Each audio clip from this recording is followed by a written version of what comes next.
Welcome to part 35 of the Basic Training Booster Pass Edition. Today we're going to cover everything you need to know to play MOONVIEW Highway on 150cc.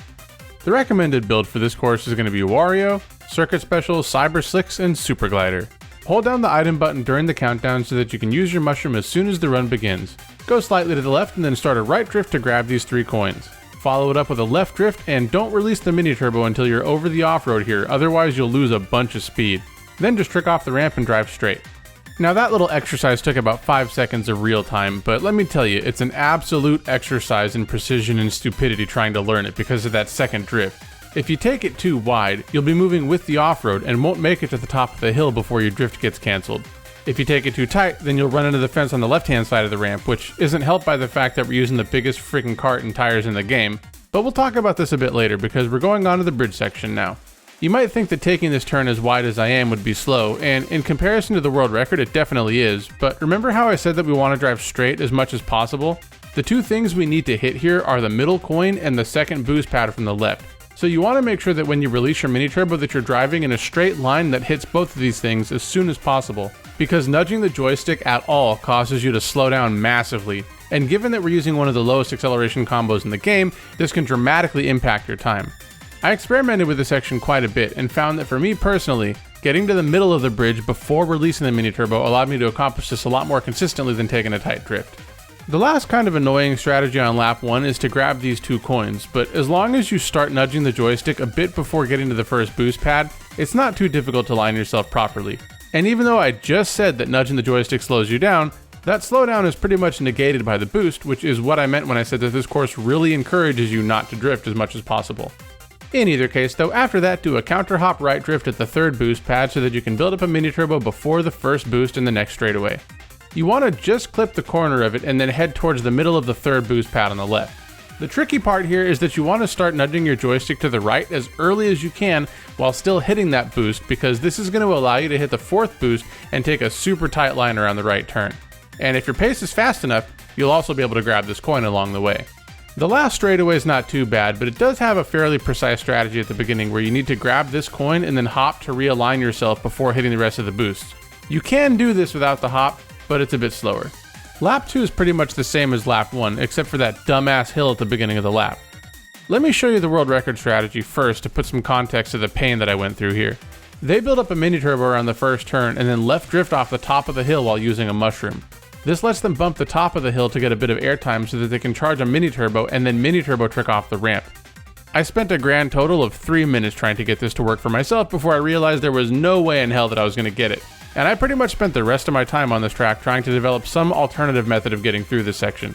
I'll spare you the gory details and just cut to the chase. You want to mushroom up the hill here and then trick off the ramp. If you use the mushroom too early, it'll run out and you'll get slowed down by the off-road at the top of the hill. But if you use it too late, you'll fly clean over the ramp. So what I do is right hop at the first turn and use the mushroom just as I pass through the first bit of off-road. It's not really that important to cut the off-road specifically, I just do it as a visual cue of when to use the mushroom. Now like I said, this one section of the track took about 90% of my time here, but if you thought they were out of the woods, I've got some bad news for you. The cars here were seemingly designed by the most vindictive piece of shit that works in Nintendo, because if you're even close to my pace on laps 2 or 3, there are going to be cars that are like right in your way. I unfortunately don't have a lot of advice for what you specifically need to do to avoid them, other than to try and figure out where you need to be before your trick boost runs out so that you can nudge your joystick without losing too much speed. Before checking out my personal best, let's talk alternative strats. We already covered the world record, and I'll just go ahead and tell you right now that pretty much all of my time loss comes from the different ways in which we deal with that first hill. Online, things are going to be fairly different though. Part of this is due to the fact that you're likely going to be using one of the meta builds like Daisy Teddy, and in that case, we're going to have enough space to do some snake drifting on the straightaways, though this isn't super necessary. The other thing though is that hill at the start of the run. I've alluded to this throughout the video. It's super precise, and you're probably more likely to mess it up than not. So what you can do instead is just drift around the first couple turns, and then trick off this angled slope. Something else you can do if you're playing online and happen to be falling back a bit is just drive straight up the hill on the right, since the boost ramp at the end has a couple of double item boxes on it. The last thing to point out is the boost pads on the final 3 straightaways. They might seem random, but there's really only 3 ways they can be laid out. Pattern 1 is the time trial pattern, and it has the first set laid out from left to right. We already covered how to deal with this in the video, but just note it's more or less the same if you're using one of the meta builds. Pattern 2 is kind of a zigzaggy pattern for the first set, and for this one, you want to delay that right drift until the final boost pad. Pattern 3 is a mirror of the time trial pattern, at least for the first set, and here you want to ignore the last boost pad and drift on the third one. The reason for timing out the drifts in this way is that even though the second and third straightaways will also be laid out differently, as long as you drift at the appropriate time on the first straightaway, you'll be in a good position to hit the rest of the boosts. Now that's it for the strats. Let's talk about the track a bit more while checking out my current personal best. And as always, if you found the video helpful so far, please don't forget to drop a like and a comment before you go. For this one in particular, I had to come up with all the alternative strats myself, so any help I can get in spreading this video to more people would be very much appreciated. Now, MOONVIEW Highway.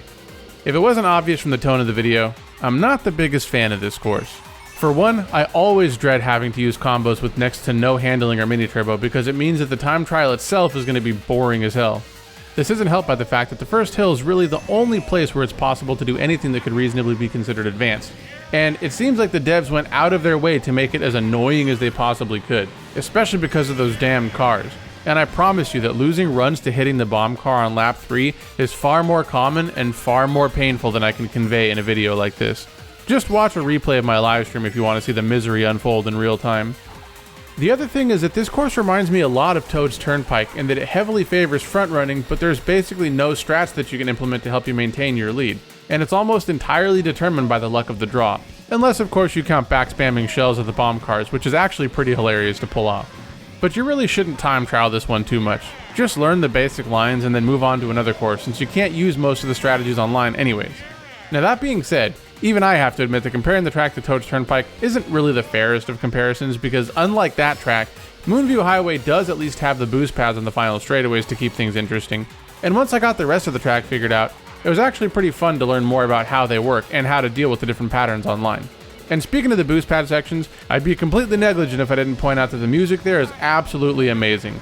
The saxophonist in particular always plays like the rent is due, and it never ceases to amaze me what they can accomplish. Anyways, not the worst course in the game, but definitely happy to be moving on after this.